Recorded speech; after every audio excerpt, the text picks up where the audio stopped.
బంగ్లాదేశ్ మాజీ ప్రధాని షేక్ హసీనాపై 5 బిలియన్ల అవినీతి కేసు పెట్టింది అక్కడి ప్రభుత్వం. అంతేకాదు హసీనాను తమకు అప్పగించాలంటూ భారత్ను డిమాండ్ చేస్తోంది. మరోవైపు పాకిస్తాన్కు వీలైనంత దగ్గరవుతూ ఆసియాలో కొత్త కుంపటికి దారితీస్తోంది.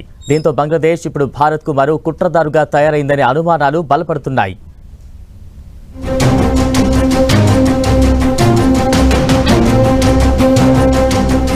బంగ్లాదేశ్ మెల్లగా పాకిస్తాన్ చేతిలో పావుగా మారుతోందా?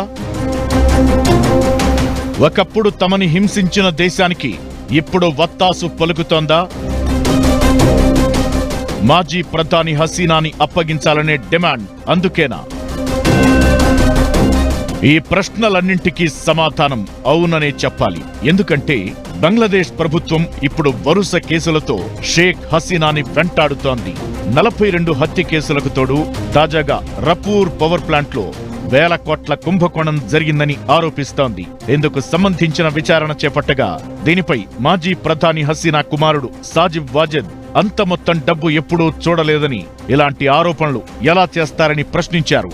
$10 బిలియన్ ప్రాజెక్టులో $5 బిలియన్ అవినీతి సాధ్యపడుతుందా అనేది ఆయన లాజిక్.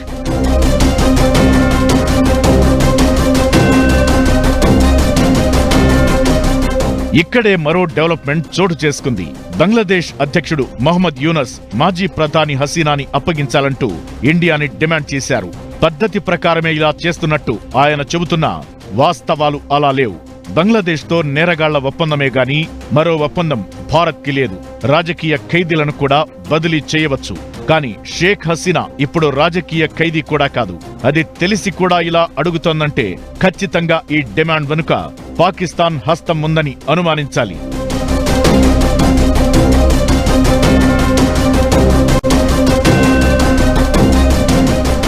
బంగ్లాదేశ్లో 15 ఏళ్ల పాలనకు స్థానిక ఆందోళనల కారణంగా షేక్ హసీనా పదవి నుంచి దిగిపోయి భారత్ వచ్చారు. ఈ సందర్భంలో జరిగిన ఘటనల్లో ప్రాణాలు కోల్పోయిన వారికి బాధ్యత ఆమెదే అనేది ఇక్కడి అధ్యక్షుడి వాదన. ఇందుకోసం ఇంటర్నేషనల్ కోర్టు తలుపు తడతామని కూడా అన్నారాయన. బంగ్లాదేశ్ రాజధాని ఢాకాలో రష్యా దేశం 2 న్యూక్లియర్ పవర్ ప్లాంట్లు నిర్మిస్తోంది. వీటిలో ఒకటి రపూర్ పవర్ ప్లాంట్ వచ్చే ఏడాది ప్రారంభమవుతుంది. వీటి ఖర్చు $10 బిలియన్ కాగా అందులో $5 బిలియన్ షేక్ హసీనా కుటుంబానికి తరలాయని ఆరోపణ.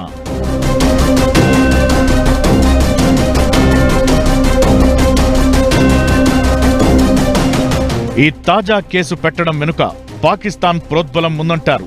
ఎందుకంటే గత 15 ఏళ్లుగా ఇక్కడ పాక్కి ప్రతికూల ప్రభుత్వం కాకపోయినా అనుకూల ప్రభుత్వం మాత్రం లేదు. అందుకే ఇప్పుడు తమ పని తాను కాని చేసుకునేందుకు వీలు దొరికింది. ముందుగా రవాణా సంబంధాలు పెట్టుకోవడంతో ప్రారంభమై రాజకీయ లక్ష్యాలు నెరవేర్చుకోవడం వైపుగా సాగుతోంది. ఈ